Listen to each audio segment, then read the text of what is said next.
It's always awkward to start, no? Yeah, I'm looking at myself. Yeah, It's so you funny. have to sit up a bit.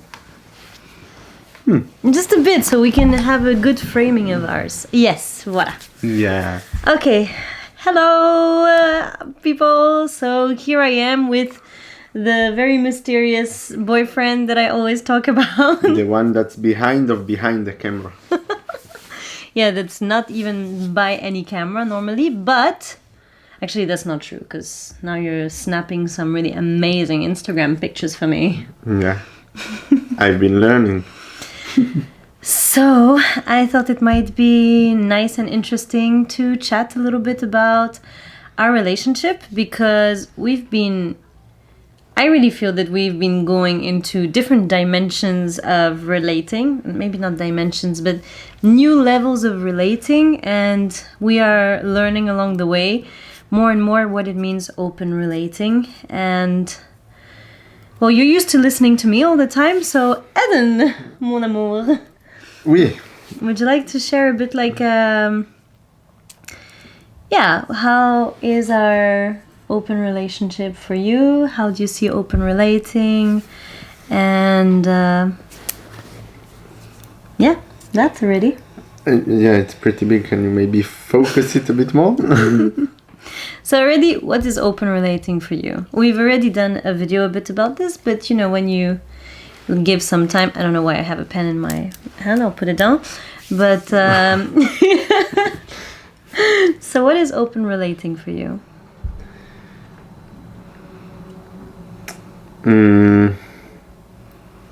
So since I'm in an open relationship with you, and it's not my first open relationship, but since it's with you, Kind of.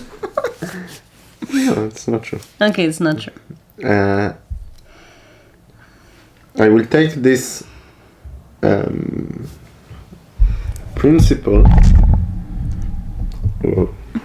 I will take this principle to any kind of relationship. Definitely love relationship, but any kind of relationship. And to me, the framing open relationship wouldn't be correct. But what is open relationship to me is, I would call it honest relationship and honest relationship, and maybe non-dependent is not exactly the word, and it's not selfish, but putting myself always the first choice, the priority. Like, it's not what is good for me, but taking care of myself and reminding myself and remembering that I am my first lover, I am my first dependable person for me, and from there I'm meeting you, and we create what we have together, and I can meet someone else and we can create what we will have. That's actually really funny, because I think once I listened to a talk that was given by Bruce Lyon, I think, if I'm not mistaken, where he was saying, and I might be quoting this completely wrong, so I'll just say what I understood of it, and it might not be this what he said, but he was talking about how ever since he's married, and what he means is the inner marriage, like between his masculine and his feminine, or whatever other polarities, but since there's an inner marriage, he only meets other married people, and that there is this safety in the fact that people are not going to be looking for their other half because they're already married.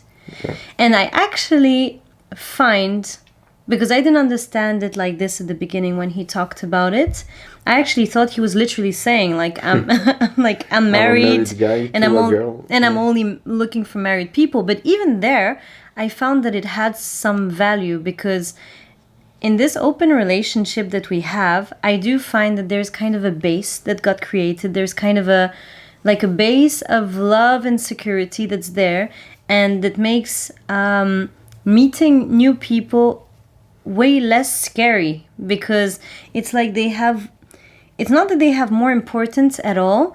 It's like there's less this feeling of like, oh, if I don't get them, then everything will crumble. Like there's less of an urgency. And so it's easier to meet people from a place of feeling already fulfilled. And it's really beautiful. And then, of course, then there's the working on this relationship. But I did find that being in an open relationship where I've met someone with who I'm relating gives me a sense of like a stability and inner inner marriage a bit. Mm-hmm. So I thought he was talking about that.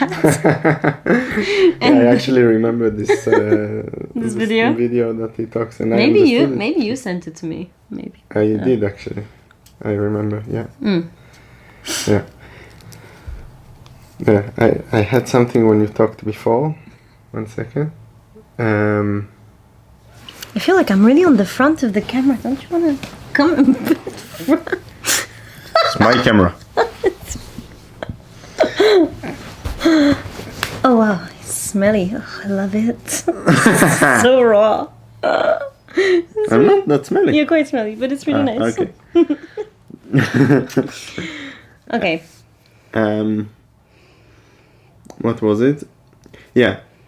The difference, how I look at relationships now, is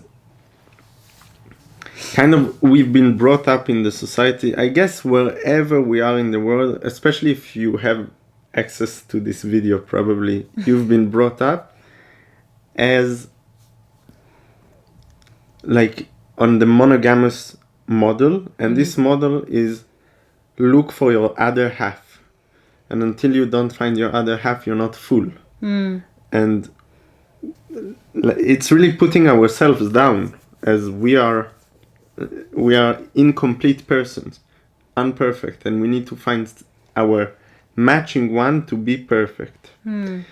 And I really completely reversed it as I look at relationships now. So it's not really open relationship to me, even if I'm going into a monogamous relationship in the future, which is possible completely.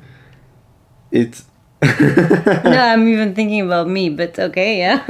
So this will still be the mindset of I am complete. I'm not in need for anyone to complete me, and it's not just a mindset. It's a way of living. It's a way of being. It's being that, feeling that, thinking that, everything. Yeah. Yeah, and I feel that more than even the fact that we're in an open relationship, where I would say we're in a conscious one, I like the label open because it's exactly what it is. It's that it gives space for it to be anything. It's still committed, it's still loving. It really does not follow any guidelines that I grew up with, for sure. And the idea of open is not only about non-exclusivity with other people. It's also this non-exclusivity, if I can say, within the relationship, in the sense that whatever is good for the relationship is what the relationship is going to be.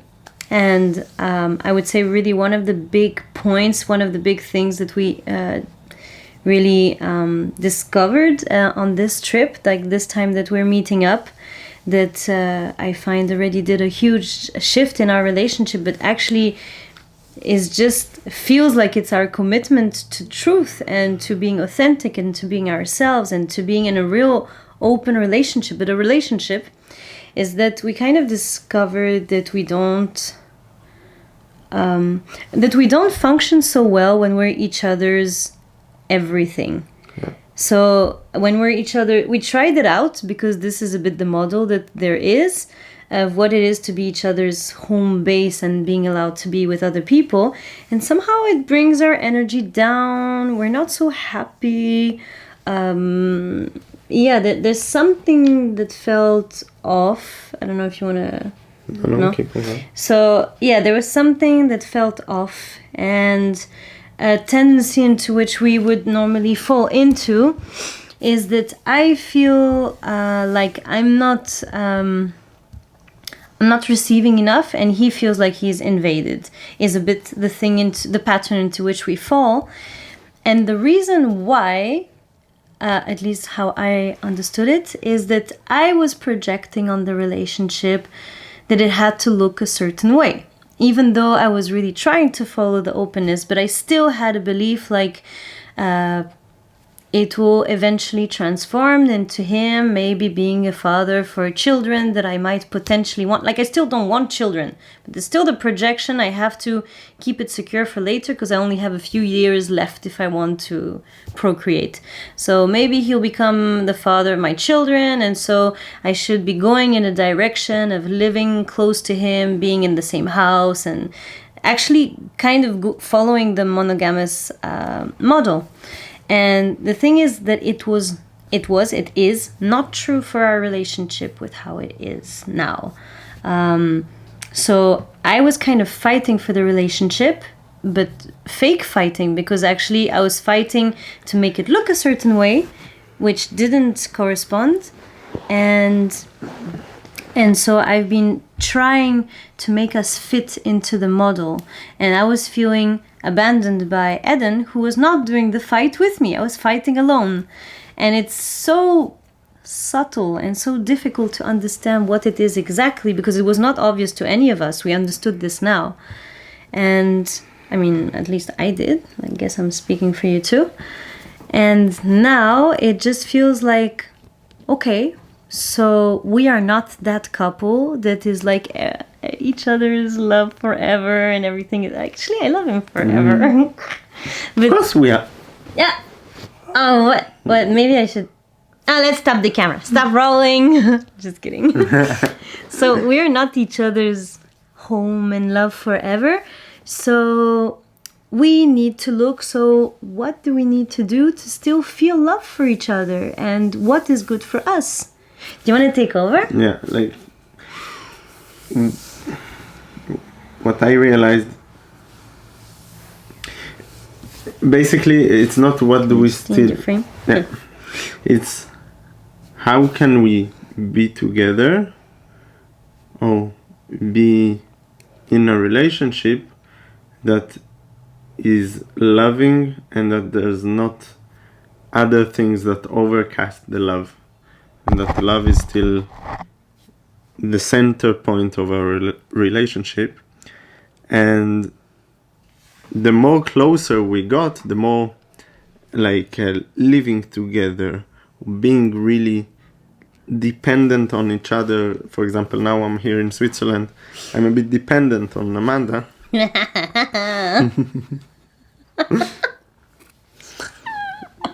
Ew. We also have this in the relationship. So basically, I didn't see before. I guess from what you told me, it felt like we are about to break up. It felt like a breakup. Yeah. And in my mind, I thought, Amanda is really important to me. I love her. How do I keep her in my life where there's no this ickiness, uncomfortable, not good feelings that are overshadowing the love between us? And what it took actually was, from my side, was saying my desire, which is not the same as Amanda's, for our relationship. And it was really tough. It was really tough. On my side, what was really frightening is I was afraid of drama. I was afraid of the response, that I would need to fight, I would need to deal with something. There will be a huge something breaking up. Explosion. And, well, we went really well. There was a conflict, but there wasn't a fight, and we dealt with it really well. But actually, it's like basically what happened is that we said the truth of our desires and where do we see the relationship going ourselves, and that it was very different, our desires for the relationship. But when we understood each other, we understood that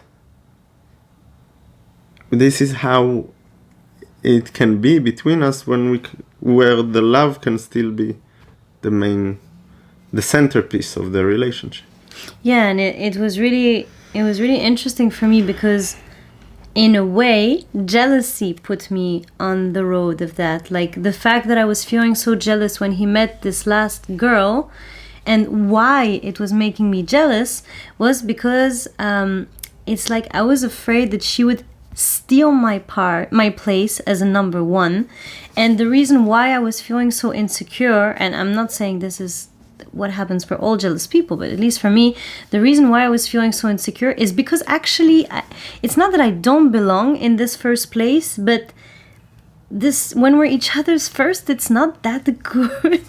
Like it's awful to say because we really love each other, and right now we are each other's number one, but it's not that good. There's a lot of things that if we were to be number ones for each other for the whole life, there would be a lot of work to do because it's not what is natural for us. Mm-hmm. And yeah, maybe if we were in a culture where you have to get married with X, we would find a way of making it work. And this, I guess, is the mentality that I was following, a bit like, I'm with him, I have to stay with him. But no, there is a choice, and there is a place where there is love between us, which is very obvious, especially, for example, when we're far away, long distance. We're actually really good at long distance, and we're really good at supporting each other. We're really good at holding point for each other. There's also this base thing that I said before, where it gives us, an outer input of love. That feels very real. I find that we're very good right now. We're very good right now. Actually, it's true. We're really good right now.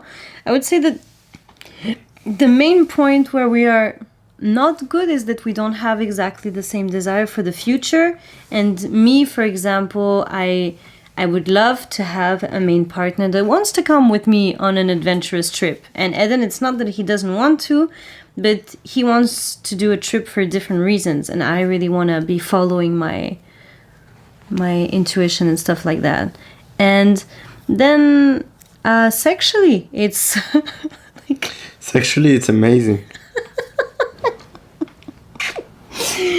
So sexually, even though this is a bit like, is it the fault of the relationship? I don't think so, but I feel like this is more my inner story, but there must be something about him as well. It's never one-sided, right? So there's something with him as well.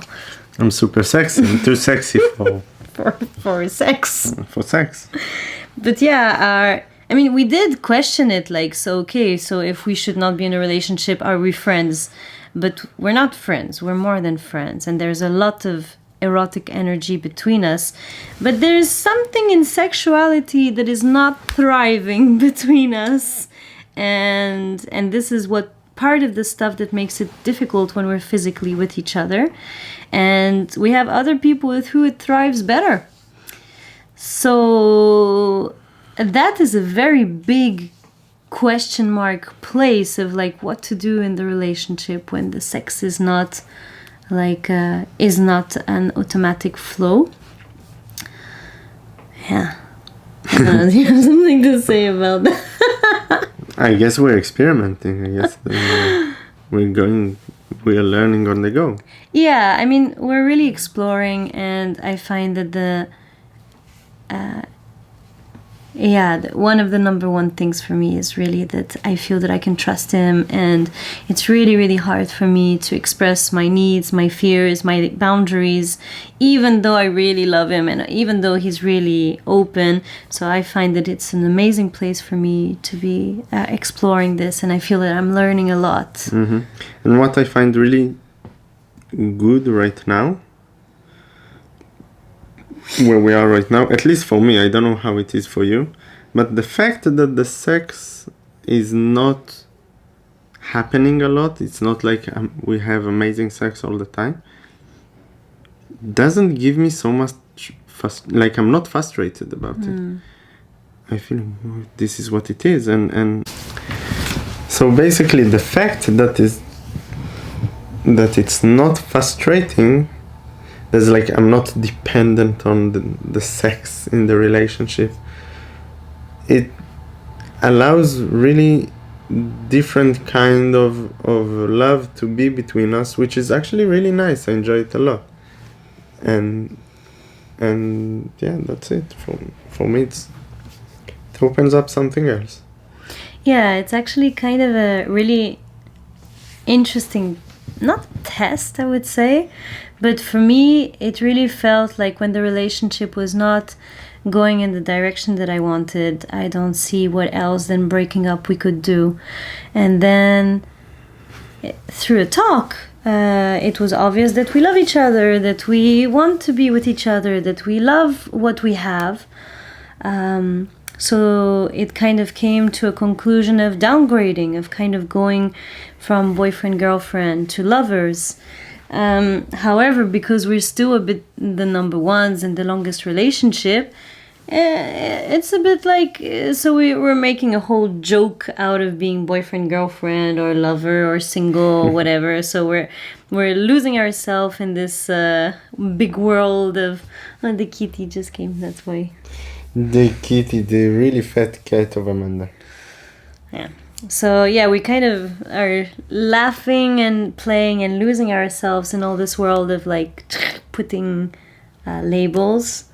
Yeah, it became something. It became a joke between us. Yeah, it became a joke, and actually I was so surprised because I felt that by downgrading in a way we were gonna be further away from each other, but we're closer.